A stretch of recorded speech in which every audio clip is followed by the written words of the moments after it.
అన్నా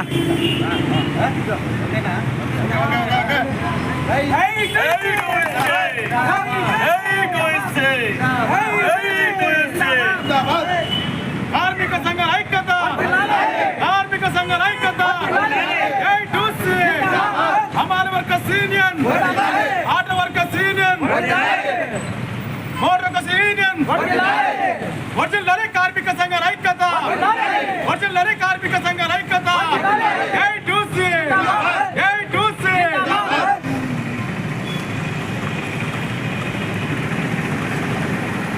రావులపల్లి రవీంద్రనాథ్ గారు, రాష్ట్ర ప్రధాన కార్యదర్శి మరి వెంకట సుబ్బయ్య గారుతో పాటు అనేక మంది కార్మిక నాయకులు కూడా హాజరవుతున్నారు.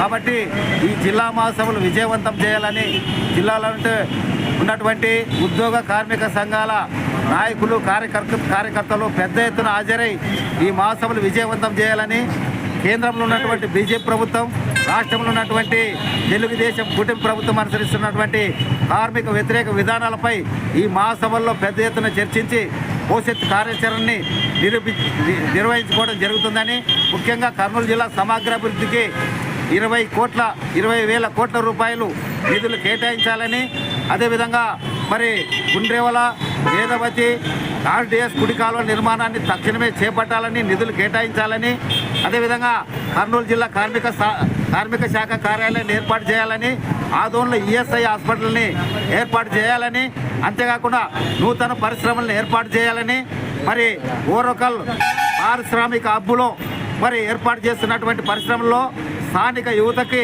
మరి 80% ఉద్యోగాలు కేటాయించాలని, అంతేకాకుండా ఎమ్మెగనూరు, ఆదోని మధ్యలో టెక్స్టైల్ పార్క్ ఏర్పాటు చేయాలని, పత్తికొండలో టమాటా జ్యూస్ ఫ్యాక్టరీ ఏర్పాటు చేయాలని, అదేవిధంగా బంగారు గనుల పరిశ్రమ ఏర్పాటు చేయాలన్నటువంటి ప్రధాన డిమాండ్లతో ఈ యొక్క మహాసభకి మరి పోతున్నాం.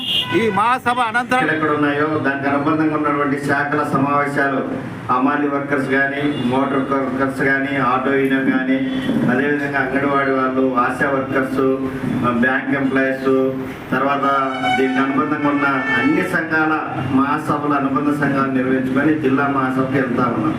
ముఖ్యంగా మన ఏఐటీసీ చరిత్ర అంతా కూడా మన జిల్లా కార్యదర్శి గారు మునేప గారు వివరిస్తారు. అయితే మనం ప్రస్తుతం ఉన్నటువంటి పరిస్థితుల్లో మన కార్మికులకు ఉన్నటువంటి హక్కులేమి, వాటి కోసం మనం భవిష్యత్తులో ఎలాంటి ఉంటాయనేది ఒక బారిని ఆలోచిస్తే చాలా ప్రమాదకరమైన పరిస్థితుల్లో ఉన్నాం. చాలామంది అనుకుంటుంటే మనం పని చేస్తున్నాంటే మనకి ఏదో పనికి తగ్గ వేతనం వచ్చినా రాకపోయినా, ఇబ్బందులున్నా, బాగా పని చేస్తున్నాం వెళ్ళిపోతున్నాం అంటే, ఇలాంటి నేపథ్యంలో మన హక్కులన్నీ కూడా చాలా ప్రమాదకరమైన పరిస్థితుల్లో నెట్టుకొస్తూ ఉన్నాయి. మీ అందరికి కూడా తెలుసు, పేపర్లు, టీవీలు చూస్తూ ఉంటారు. మోడీ ప్రభుత్వం 12 సంవత్సరాలు అధికారంలోకి ఇక్కడ వచ్చిన తర్వాత కార్మిక హక్కులన్నీ కూడా కాలరాస్తున్నారు. మనందరికి కూడా తెలుసు, ఏఐటీస్ అనేది ఒక పురాతనమైన, అదేవిధంగా దేశంలోనే ప్రప్రథమంగా 1920 అదేవిధంగా అక్టోబర్ 31వ తేదీన బాంబే నగరంలో ఏఐటీస్ ఏర్పడ్డాయి. అంటే దాదాపు 100 సంవత్సరాల పైగా మన భారతదేశంలో పనిచేస్తున్న సంఘం ఏఐటీస్.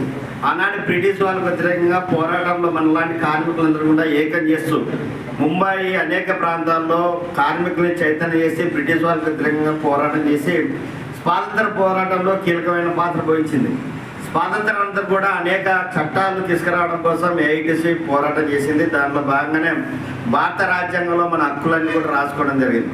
కార్మికులకి పనికి తగ్గ వేతనం ఇవ్వాలి, ఉద్యోగ భద్రత ఇవ్వాలి, అదేవిధంగా వారి అన్ని అవసరాల్లో ప్రభుత్వమే వివిధ ప్రమాదాల్లో ఏమైనా జరిగినా వారి ఆరోగ్యం పైన కానీ, కుటుంబ పోషణ కానీ, ఉద్యోగ భద్రత కానీ అనేక అంశాల్లో పోరాడింది, సాధించుకుంది.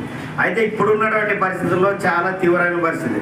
అనేక చట్టాలు వచ్చినప్పటికీ మోడీ ప్రభుత్వం వచ్చిన తర్వాత ఈ చట్టాలను రద్దు చేసి 4 లేబర్ కోడ్లు తీసుకొచ్చి ఈరోజు ప్రమాదకరమైన పరిస్థితుల్లో, గతంలో మనకి యూనియన్లు పెట్టుకుని హక్కు ఉండేది, ఇంతమంది ఉంటే యూనియన్ పెట్టుకోవచ్చు, సమ్మె చేయొచ్చు.